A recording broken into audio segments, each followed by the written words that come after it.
નમસ્કાર દર્શક મિત્રો, એસડી ન્યૂઝ ગુજરાતી ચેનલ પર આપનું સ્વાગત છે અને હું આપની સાથે વૈશાલી પુબારુ કરીશું નજર આજના સમાચાર પર। ડાંગ જિલ્લાથી પ્રભુ શ્રી રામ અને માતા શબરી મિલન દિવસની ઉજવણી નિમિત્તે પંપા સરોવરથી શબરીધામ સુધીની ભવ્ય શોભાયાત્રા। વાર્ષિક મહોત્સવ ઉજવણીમાં શબરીધામ મંદિરના સાજન શણગાર વિના ફિક્કો ડાંગના રાજવીએ નારાજગી વ્યક્ત કરી। સંસ્કૃતિ, સંસ્કાર અને સત્સંગનો પ્રચાર કરવાના આહવાન સાથે લોકોને ભગવાન શ્રી રામ વિશે જાગૃત કરવા પરમ પૂજ્ય બાલયોગી પીર ગણેશનાથજી નાથ દલીચા નવનાથ મઠ ત્રંબકેશ્વર નાસિકના પીર મહારાજશ્રીએ મર્યાદા પુરુષોત્તમ ભગવાન શ્રી રામના જીવન પ્રસંગોમાંથી પ્રેરણા મેળવી અમૂલ્ય માનવ જન્મને સાર્થક કરવાની અપીલ કરી હતી। શબરીધામના સ્વામી શ્રી અસીમાનંદજીએ મહારાષ્ટ્રથી પધારેલા ભાવિક ભક્તોનું વિશેષ અભિવાદન કરતા દેશભરમાં ગુંજી ઉઠેલા પ્રભુ શ્રી રામ નામનો મહિમા વર્ણવી દંડકારણ્યથી અયોધ્યા સુધી જાગેલા ભક્તિના ભાવમાં ડાંગના માં શબરીના વંશજો પણ ભક્તિ અને શ્રદ્ધા અર્પણ કરી રહ્યા છે તેમ જણાવ્યું। પાવન અવસરે બાળકો જ્ઞાન ઉપયોગી શબરી માતા ઉપર લિખિત શબરી માતાની જીવનગાથા વર્ણવતી શબરીની પ્રેરક માળા પુસ્તિકાનું વિમોચન પણ કરવામાં આવ્યું। મા શબરીના વંશજોનું વંદન અભિનંદન કરતા રાજ્યના આદિજાતિ મંત્રી કુબેરભાઈ ડિંડોરે દંડકારણ્યની પાવન ભૂમિની અસ્મિતા અને વિરાસત તથા અહીંની સનાતન સંસ્કૃતિની ક્ષમતાનો પરિચય આપી અનેક આક્રાંતાઓએ સનાતન હિન્દુ સંસ્કૃતિને તહસ નહસ કરવાની નાપાક કોશિશ કરી ત્યારે આદિવાસી સમાજને યેન કેન પ્રકારે ગુમરાહ કરતા તત્વો સામે સૌને એકજૂટ થઈને આલેખ જગાવવાનું પણ મંત્રી શ્રી કુબેરભાઈ ડિંડોરે આહ્વાન કર્યું હતું। જ્યાં ડાંગના રાજવી આ કાર્યક્રમમાં ઉપસ્થિત તો રહ્યા પરંતુ મકર સંક્રાંતિ નિમિત્તે રામ આગમન મહાઉત્સવ વર્ષમાં એકવાર જ ઉજવણી થતી હોય છે, જ્યાં શિબિરના શબરીધામ મંદિરમાં કોઈ જ પ્રકારની સાજ સજાવટ હતી નહીં। રાજવીએ જણાવ્યું કે સરકારી ગ્રાન્ટ જાય છે ક્યાં? મહાપર્વ દરમિયાન પંપા સરોવરથી શબરીધામ યોજાયેલ સુધી યોજાયેલા શોભાયાત્રામાં મોટી સંખ્યામાં સાધુ સંતો, ગુજરાત મહારાષ્ટ્રથી દર્શનાર્થીઓ અને સ્થાનિક મહાનુભાવો જોડાયા હતા। Reporter Sushil Pawar, SD news Gujarati, Dang. જય શ્રી રામ। આજ મકર સંક્રાંતિના દિવસે દર વર્ષે આ રામ આગમન મહોત્સવ એ શબરીધામ વચ્ચે દર વર્ષે થાય છે। મહારાષ્ટ્ર અને ગુજરાતથી બધા આદિવાસી સમાજના ભાવિકો અને અન્ય સનાતની બાંધવ અહીં સંક્રાંતિના દિવસે જે દિવસે પ્રભુ શ્રી રામચંદ્રજી માતા શબરીને મળવા આવ્યા હતા એ દિવસ આજનું છે। એને માટે દર વર્ષે આ દિવસની ઉજવણી અહીંયા થાય છે અને સાધુ સંતના આશીર્વાદથી ગુજરાત રાજ્યના કંઈ મંત્રીઓના માધ્યમથી આ પ્રોગ્રામ દર વર્ષે થાય છે। 2 દિવસની પદયાત્રા મહારાષ્ટ્રમાંથી પંપા સરોવરથી શબરીધામ।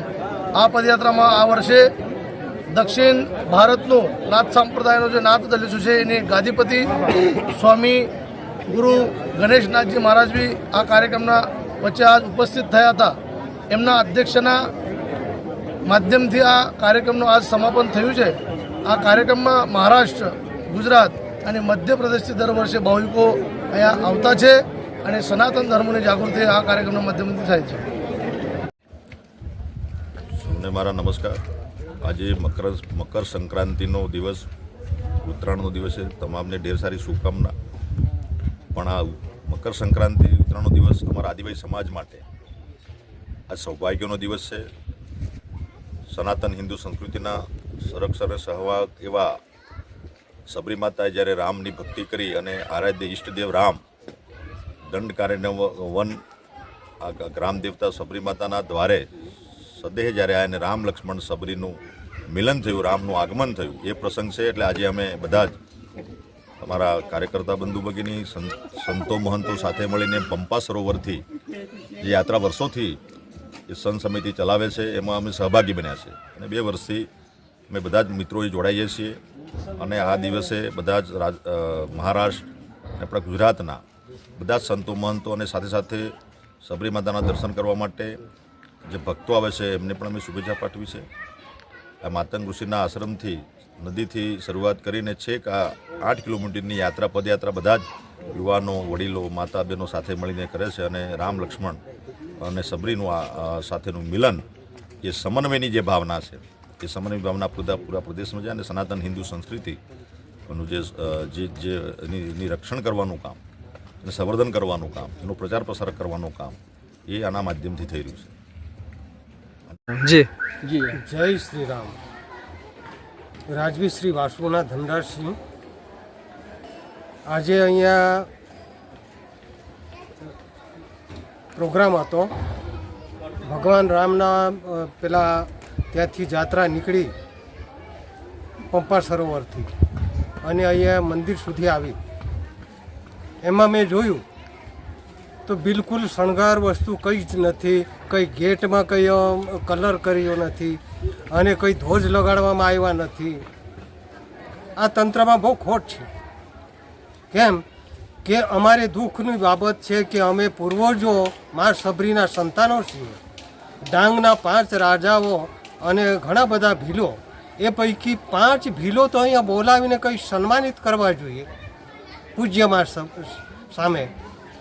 આજે સબરી માં જો છે અમારી પૂર્વજો માં છે અને એમાં અમે રાજવી અને ભીલો લોકો સંતાનો છીએ. તો આજે અમારા જે માતાજીનું જે મંદિર અહીંયા બિલકુલ શણગારવામાં આવ્યું નથી, એમાં બિલકુલ ખર્ચ કરવામાં આવ્યો નથી, બિલકુલ ઝાંકવું અને કોઈ ધ્વજ લગાડવામાં આવ્યા નથી. તો એ તંત્ર શું કરે છે? આજે કરોડોની ગ્રાન્ટો અહીંયા સબરીધામ ખાતે સરકાર ફાળવે છે. તો એ ગ્રાન્ટમાંથી અમુક તો રકમ ફાળવી જોઈએ, અથવા તો મને કેવું રાજવી તરીકે મને કહેવું જોઈએ કે આ શણગાર કરવાનું છે તો કંઈક અમને ફાળો આપો, તો હું 1,00,000 2 લાખ રૂપિયા હું આપી દેતો. પણ અમારી આસ્થાનું ભરપૂર એ એકદમ ઉલ્લાસથી એ પ્રોગ્રામ થવા જરૂરી હતો. આજે છે ને મને એમ લાગે છે કે જે ધર્માંતરણ થાય છે એમાં બિલકુલ અમારા ભીલો લોકો વધારે પ્રમાણમાં એ ધર્માંતરણ કરી ગયા છે.